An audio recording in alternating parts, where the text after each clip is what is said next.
What's going on, everybody? Welcome back to another video, and today we have big news from the Winnipeg Jets that Pierre Luc Dubois has been traded to the LA Kings in exchange for a 3-player deal and a pick. We're going to get into it all in just 1 second, but Pierre Luc Dubois signs an 8-year deal, $8.5 million per, with the Winnipeg Jets, and then is sent to the LA Kings. So he will be making $8.5 million.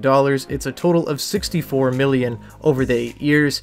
So congratulations to Pierre Luc Dubois for getting paid, but it will not be with Winnipeg. It is with the LA Kings, and the Jets get back a boatload in return. Going back Winnipeg's way is Gabe Vilardi, who is headlining this trade, Alex Iafallo, Rasmus Kupari, and a second-round pick in next year's draft. So not this upcoming draft, but next year's 2024, and it's actually Montreal's, which is kind of funny.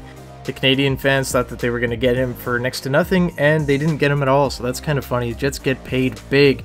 Initial reaction to this trade is, wow, I didn't think we'd get that much. You know, it was rumored that Jansen Harkins and maybe another piece would be heading from Winnipeg to LA, and it's just Pierre Luc Dubois. So the Jets keep all of their assets, they don't move anything, and wow, what a haul. All those guys, we're going to talk about them right now, but wow, I did not expect to get the return we did for Pierre Luc Dubois.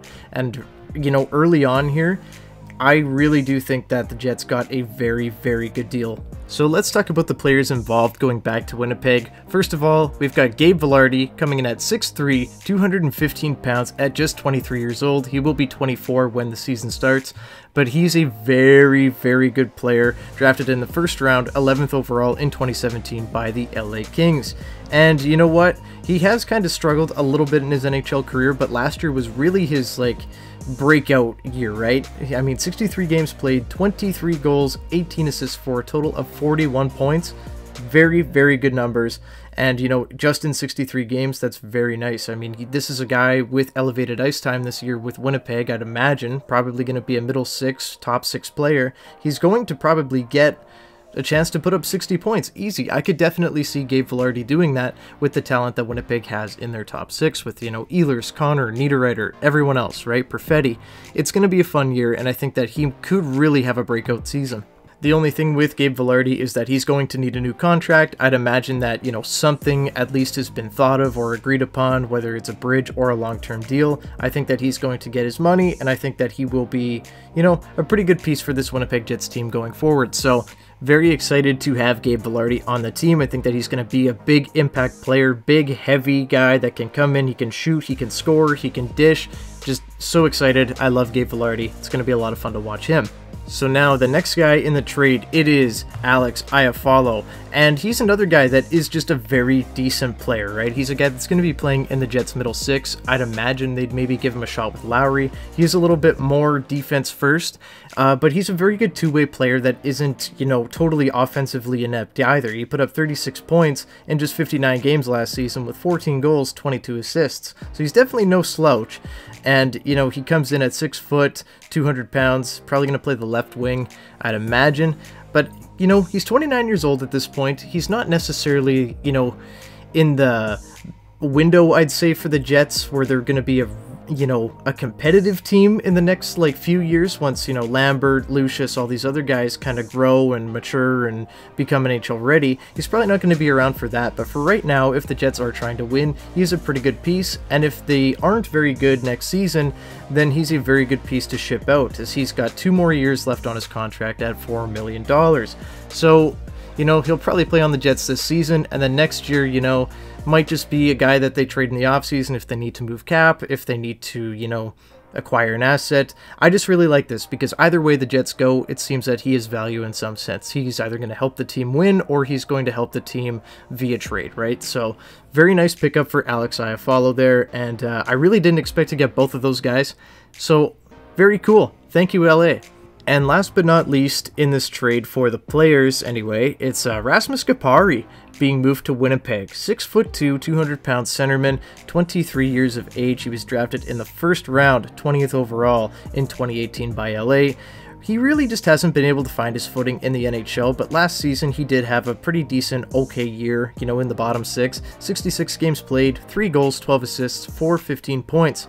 So this is a guy that, you know, maybe just hasn't been able to find his way on an LA Kings team that's, you know, pretty stacked depth-wise, or was anyway, now that the Jets have decimated it. But, you know, 15 points in 66 games for a guy that's largely playing on the fourth line isn't that bad. Winnipeg's fourth line, you know, consisting of Stenlund, Manalainen, and Appleton for a lot of the year, a lot of those guys are replaceable. So, you know, Kupari, if he was able to come in, maybe carve himself out a bottom six role and just, you know, maybe come to life a little bit, find that first round flash that the Kings saw in 2018, maybe he can grow into a player, you know, a 30-point player. That'd be kind of fun.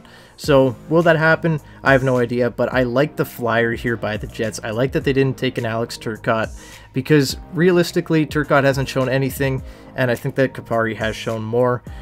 You know, obviously not the same players at all, but I just like that, you know, they took that dart throw there. Very boomer bust kind of move there, but I think it will work out. At the very least, he's a pretty decent fourth liner. What does that mean for other fourth liners like David Gustafsson? I'm not sure.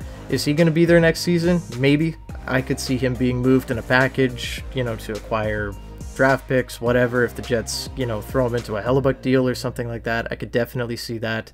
So, Rasmus Kupari, welcome to the team. Likely will fill in a bottom six role, but hey, I like it. I can't complain. This has been so good. And then on top of that, we get a second round pick from the LA Kings that they acquired from Arizona, actually, in the Sean Durzi trade. And then that second round pick actually belonged to Montreal. So originally it was Montreal's 2024 second round pick, and the Jets receive it. So it's kind of funny.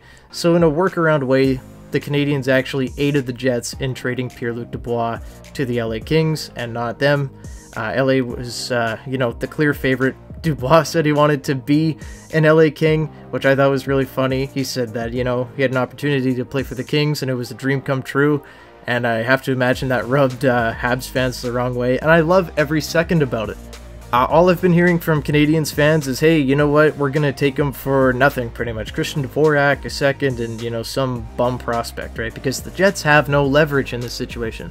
Well, clearly they did, because they got a pretty fat package from the LA Kings that the Montreal Canadiens just weren't able to match. You know, their prospects largely aren't that great from Montreal, and the players that they have now really aren't that great either. So I was really happy to see that Winnipeg didn't bend the knee to Montreal last season. They stuck it out, and they came through, got a big boy package back, and I just love it, because you know what? Velarde and Kupari, those are guys that are going to help now and down the line, assuming that they sign long-term. And Iafallo's just a guy that can help now, and, you know, even if he can't help and the team sucks, then okay, that's fine. We'll trade him for, you know, a pick in the future there. He is a very useful player. Teams do like Alex Iafallo. I do get why the Kings made this deal, though. You know, they want to add to that top six. They want to be scary to play against. And who knows how long Anze Kopitar is going to play, right? Next season, he is a UFA. If he doesn't re-sign with the Kings, I'd imagine he would. But if he retires, then you've got Quentin Byfield and pretty much nothing else behind him. I mean, you've got Deneau there, of course, but is Byfield ever going to be a 1C? I don't know. Is he ever going to be that elite, you know, first-line player that they thought they were getting? I'm not sure about that, right? So it does make sense to get Pierre Luc Dubois, who you know is at least a 60-point centerman, and I think that he will have a good career there in LA for the next 8 years at least. But with all that said, guys, I am going to hop on out of here. Thank you so much for watching, and as always, if you want to give your opinion down below, I would love to hear it, so please leave a comment down there. Let me know who you think won. Was it the LA Kings or was it the Winnipeg Jets? Would love to hear from you guys, so leave a like and subscribe to the channel, because there's going to be tons of Jets news coming this week and down the lines. Don't want to miss it, so thanks so much for watching again, everybody, and I will see you guys in the next one. Bye-bye.